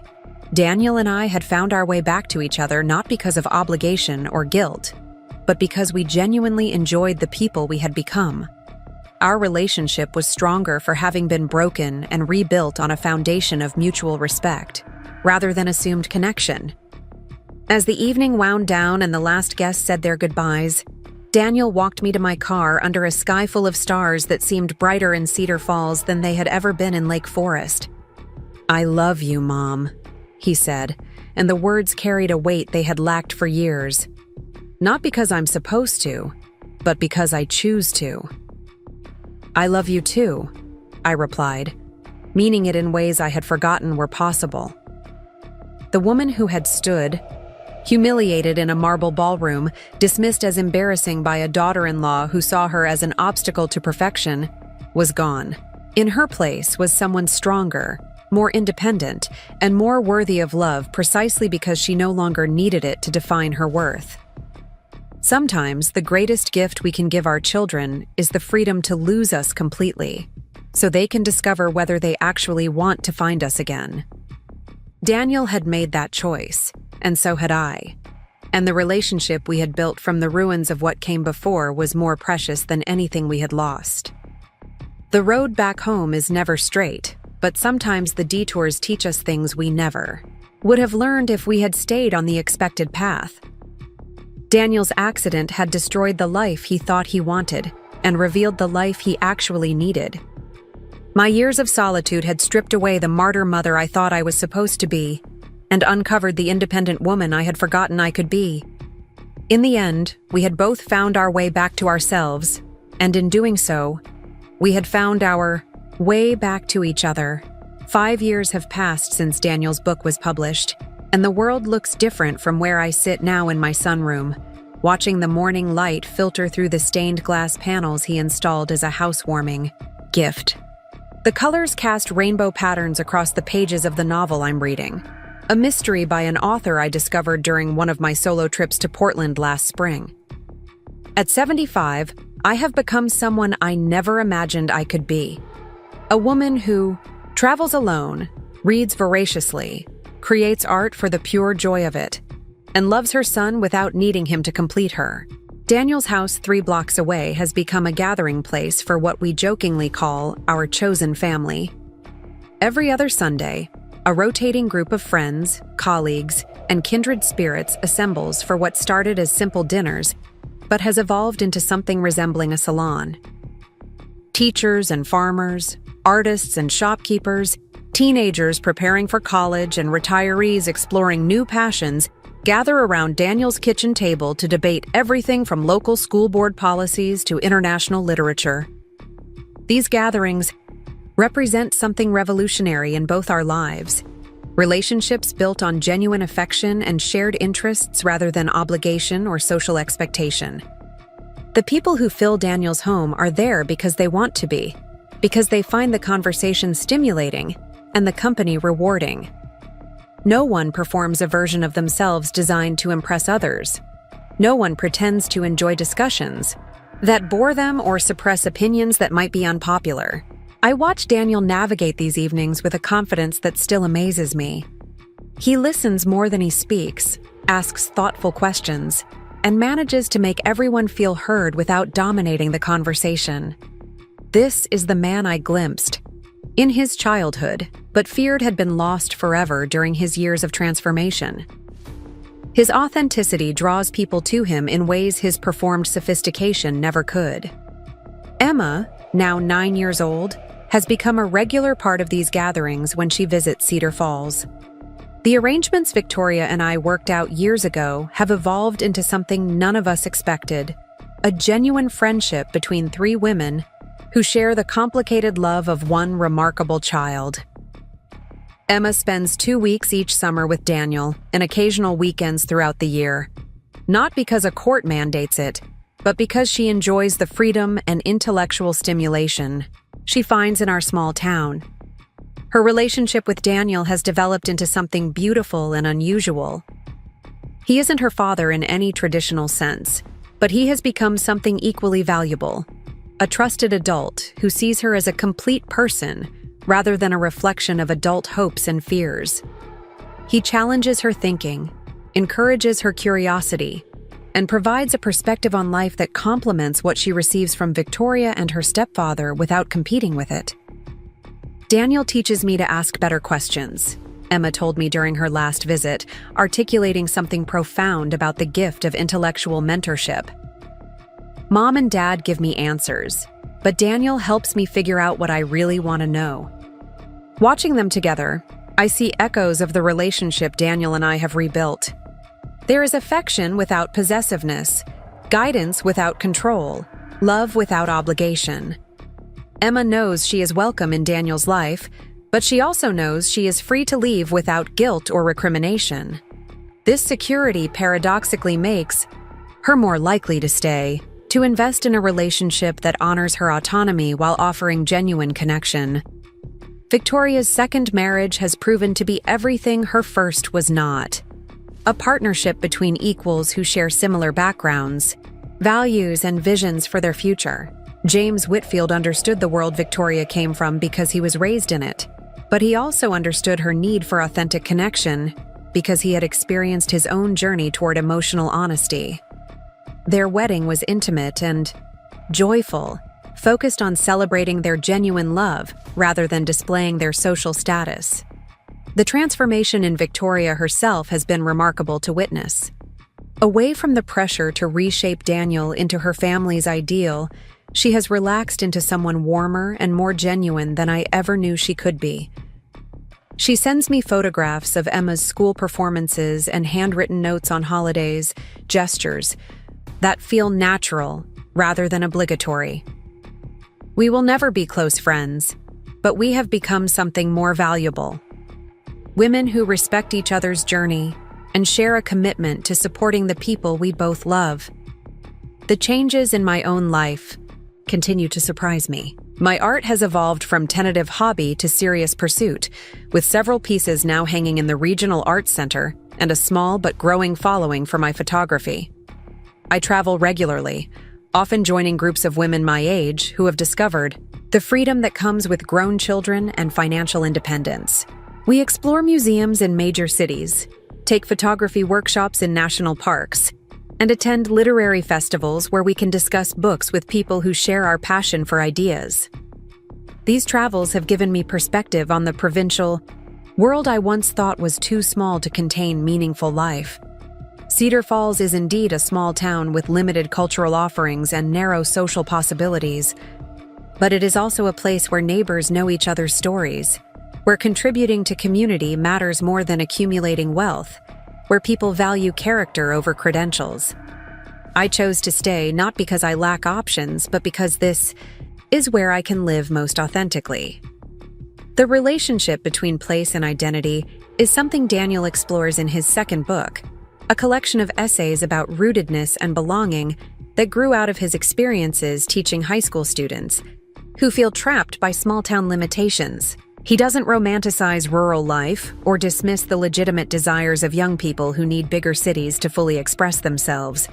Instead, he examines the complex calculus of choosing where to build a life, weighing opportunity against community, excitement against stability, growth against belonging. His students adore him, not because he tells them what they want to hear, but because he takes their dreams seriously while helping them think critically about the costs and benefits of different choices. He has become the kind of teacher I wish I had encountered at their age, someone who expands possibilities while honoring the wisdom of understanding yourself well enough to choose consciously. The high school has thrived under his influence in ways that extend beyond his individual classroom. He initiated a financial literacy program that teaches practical skills while encouraging students to examine their assumptions about success and happiness. He mentors the debate team with an emphasis on intellectual honesty rather than winning at any cost. Most importantly, he models the possibility of building a meaningful life in a place others might dismiss as a dead end. Several of his former students have returned to Cedar Falls after college, drawn by the vision of community engagement he helped them develop. They start businesses, join civic organizations, and contribute to local culture in ways that prove small towns need not be intellectual or cultural deserts. Some of them attend our Sunday dinners, bringing energy and fresh perspectives that keep our conversations dynamic. Daniel's influence on these young people reminds me of the ripple effects of authentic living.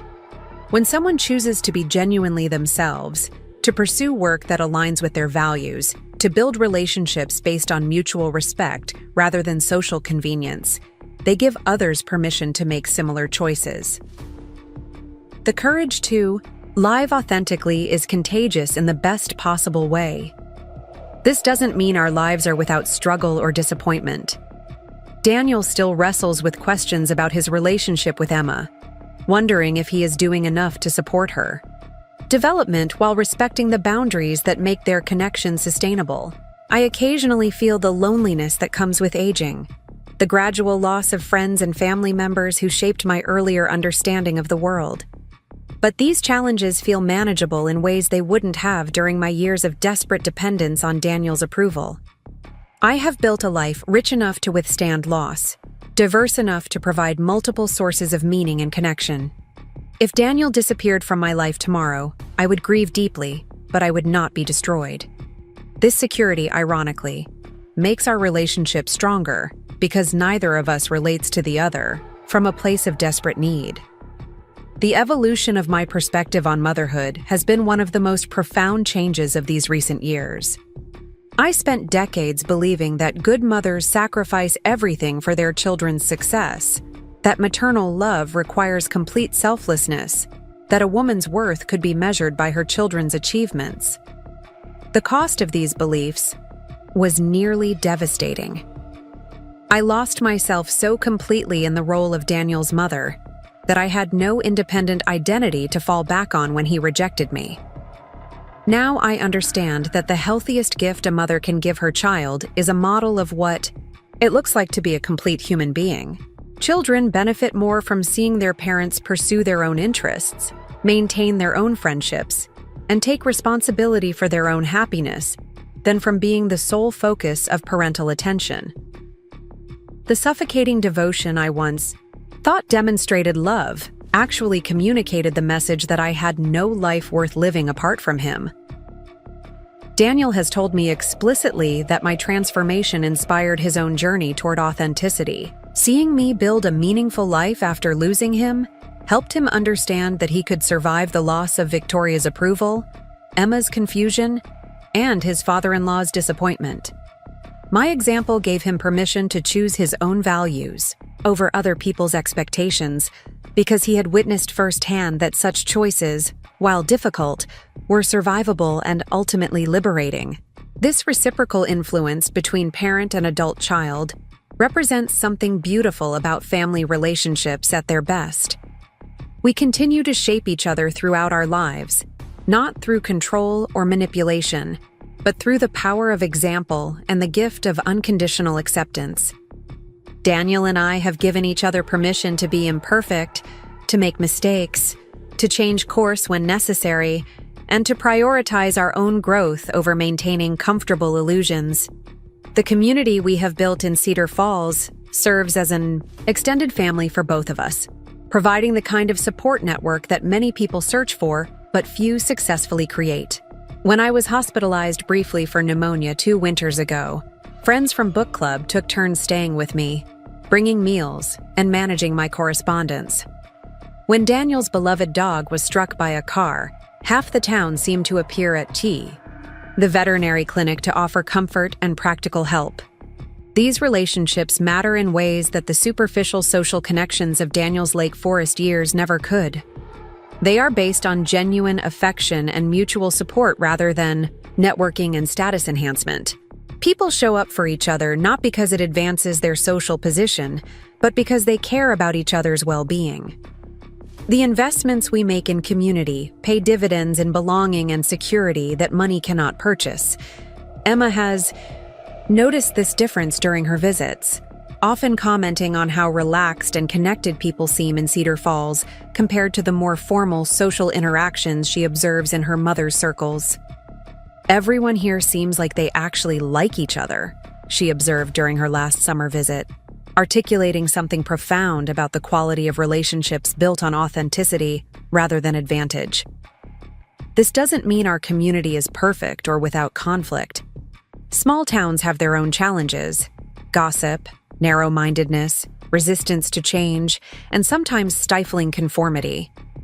But they also offer something increasingly rare in modern life: the possibility of being known completely, of contributing meaningfully to a place where your efforts matter, of building relationships that transcend professional or social categories. Daniel and I have both learned to navigate these complexities with the wisdom that comes from understanding what we truly value. We participate in community life without sacrificing our individual integrity. We contribute to local traditions, while working to expand narrow thinking when we encounter it. We have found ways to be both rooted and free, committed and independent. The writing has become central to both our lives in ways neither of us anticipated. Daniel's third book, due out next year, explores the intersection of education and community development, examining how schools can serve as cultural centers that bind communities together while preparing young people for whatever future they choose. My own writing has been more personal. A memoir about late-life transformation that grew out of journal entries I began during my darkest period after the wedding. The process of writing about those painful years has been both difficult and healing. Revisiting the humiliation, rejection, and despair I experienced required me to sit with emotions I had worked hard to move beyond. But it also allowed me to trace the trajectory of my growth, to see patterns and meaning in what once felt like random suffering. The woman who was devastated by being called embarrassing at her son's wedding was not weak or pathetic. She was someone who had lost herself so completely in serving others that she had forgotten she existed as an independent being. Recovery required not just rebuilding my relationship with Daniel, but rediscovering my relationship with myself. This meant reclaiming interests that had been dormant for decades, developing new skills that had nothing to do with anyone else's needs, and learning to enjoy my own company in ways I had never thought possible. The loneliness that once terrified me became solitude that nourished me. My memoir will be published by a small press that specializes in stories of women's transformation. I have no illusions about bestseller lists or major publicity, but I hope the book will find its way to women who recognize something of their own experience in my story. If even one mother reads about my journey and realizes she doesn't have to disappear into her children's lives, if even one woman understands that it's never too late to discover who you are apart from your roles and relationships, then the painful process of writing about those dark years will have been worthwhile. The perspective of age has given me appreciation for the long view of human experience. The crisis that nearly destroyed me in my late 60s became the catalyst for the richest period of my life. The son I thought I had lost forever found his way back to an even deeper relationship than we had shared before. The humiliation that felt like ending became the beginning of discovering my own worth independent of other people's approval. This doesn't mean I would choose to repeat the experience or recommend it to others. The pain was real and severe, and I understand why some people never recover from similar losses. But I am grateful for what the crisis taught me about resilience, about the possibility of reinvention, about the difference between love and dependence. I learned that I was stronger than I knew, more interesting than I had imagined, and capable of building a meaningful life even after losing what I thought was its foundation. The relationships I have now, with Daniel and with the friends who have become my chosen family, are healthier and more sustainable than what I had before. They are based on mutual appreciation rather than need, on shared interests rather than obligation, on respect for each other's autonomy rather than attempts to control or possess. These relationships will survive changes, challenges, and even loss, because they are not built on the shaky foundation of emotional dependence. As I finish writing these final thoughts on a crisp autumn morning, I can see Daniel through my kitchen window, raking leaves in his yard while Emma helps by jumping in the piles he creates. Their laughter carries on the wind, a sound that speaks, of joy found rather than happiness performed. Tonight we will gather with friends for our usual Sunday dinner, sharing food and conversation that nourish both body and spirit. Tomorrow I leave for a photography workshop in Colorado, part of my ongoing education in seeing the world with fresh eyes. Daniel will drive me to the airport, not because he feels obligated, but because he enjoys our car ride conversations and wants to see me off on another adventure. When I return, I will have new stories to share and new perspectives to contribute to our community of chosen family. This is what healing looks like, not the restoration of what was lost, but the creation of something better from what remains. Daniel and I both had to lose versions of ourselves that were unsustainable before we could discover who we actually were. The mother who defined herself entirely through her son's success had to disappear before Eleanor Walsh could emerge. The young man who tried to become someone else's ideal had to lose his artificial memories before Daniel could remember who he really was. We found our way back to each other by first finding our way back to ourselves. That is perhaps the most important lesson of this long, strange journey. Love cannot survive without authenticity, and authenticity requires the courage to be alone with yourself long enough to discover who that self actually is. The sun is getting higher now, and Emma has convinced Daniel to join her in the leaf pile. Watching them play together, I am struck by the simple miracle of connection freely chosen and honestly maintained. This is what family can be when it is built on respect rather than obligation, on love rather than need, on choice rather than assumption. I close my notebook and prepare to join them in the yard, ready to embrace whatever adventures this day might bring. Up next, you've got 2 more standout stories right on your screen. If this one hit the mark, you won't want to pass. These up. Just click and check them out.